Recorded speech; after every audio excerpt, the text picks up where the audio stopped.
అడవిలో 2 కోతులు చెట్ల మీద కేరింతలతో ఆడుకునేవి. ఒకరోజు అవి ఒక చెట్టు కింద ఒక రొట్టెను చూశాయి. మొదటి కోతి అంది, ఇది నేనే ఫస్ట్ చూసా, ఇది నా రొట్టె. రెండవ కోతి అంది, ఇది నేనే ఫస్ట్ చూసా, ఇది నా రొట్టె. అలా ఇద్దరు రొట్టెను 2 వైపులా లాగుతూ ఉంటారు. అంతలో అక్కడే పొదల మధ్యలో ఉన్న ఒక నక్క బయటకు వచ్చి, ఇద్దరూ ఇలా రొట్టెను లాగుతూ ఉంటే రొట్టె ఎవరికీ కాకుండా పోతుంది అని అంటుంది. మీరు గొడవ పడకండి, నేను మీ ఇద్దరికి సమానంగా పంచుతాను అంటుంది నక్క.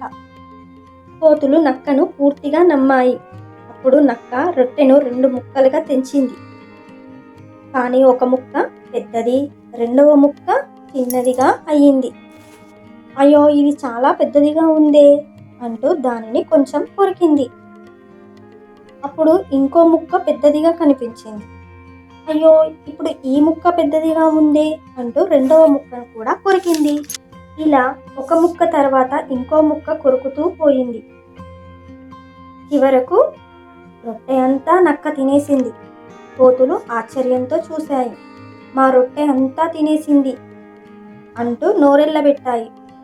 నక్క తన నాలుకతో పెదాలను తుడుచుకుంటూ ఇలా అంది, న్యాయంగా పంచాలనుకున్నాను, అంతే, మొత్తం అయిపోయింది అంటూ అక్కడ నుండి వెళ్ళిపోయింది.